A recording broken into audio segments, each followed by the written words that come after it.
সকাল সকাল আজকে বাড়িতে চিংড়ি মাছ চলে এসেছে, তো ভাবলাম আজকে চিংড়ি মাছের একটা রেসিপি তোমাদের সাথে শেয়ার করি।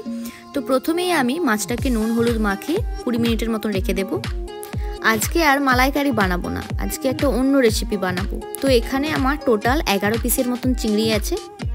একদম ছোট সাইজে যে পেঁয়াজগুলো হয় সেই পেঁয়াজটাই আমি এখানে 9টা নিয়েছি। 9টাকে আমি 4 টুকরো করে নিয়েছি রসুন, আদা, কাঁচা লঙ্কা আর টমেটো।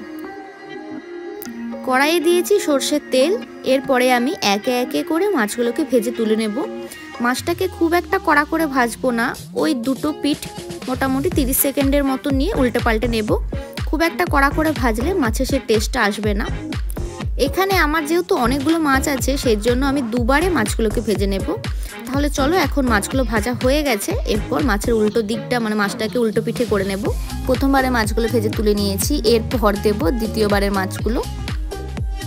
চিংড়ি মাছের পাগুলো খেতে বেশ ভালো লাগে, তো মাছ ভাজার সাথে সাথে পাগুলোকেও দিয়ে দেব আর পাগুলো লাল লাল করে ভেজে তুলে নেব।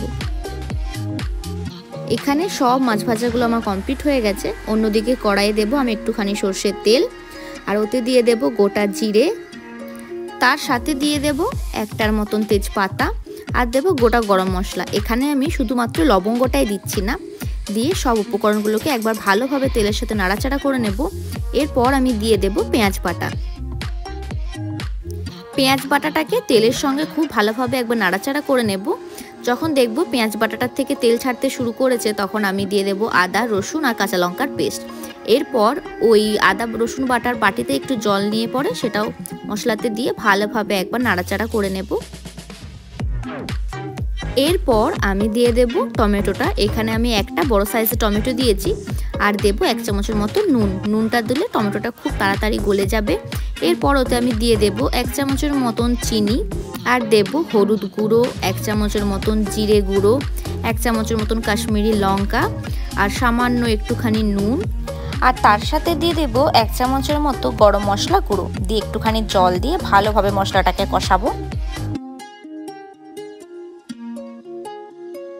মশলার থেকে তেল ছাড়তে শুরু করে দিয়েছে। এরপর আমি ওখানে দিয়ে দেব 2 বাটির মতন জল, দিয়ে একে একে করে সব মাছগুলোকে দিয়ে দেব। উপর থেকে একটা ঢাকা দিয়ে দেব, আর 10 থেকে 15 মিনিটের মতন মিডিয়াম ফ্লেমে ফুটতে দেব। ব্যাস, ফুটে এলেই রেডি হয়ে যাবে আমাদের চিংড়ি মাছের কষা। এটার কি রেসিপি আমি বলতে পারবো না, কি নাম সেটাও আমি জানি না। এটা আমি নিজের মন থেকে তৈরি করেছি, তো এটা কিন্তু খেতে ভীষণই টেস্টি হয়েছিল। তো তোমরা যারা যারা একঘেয়েমি চিংড়ি মাছের মালাইকারি খাও তারা অবশ্যই একবার এই রেসিপিটা ট্রাই করে দেখতে পারো। আশা করি তোমাদের ভালো লাগবে। তো এখনকার মতো ব্লগটা এখানে শেষ করছি, এই রেসিপিটা এখানে শেষ করছি। দেখা হবে অন্য কোনো রেসিপি নিয়ে তোমাদের সাথে। এখনকার মতো বাই বাই।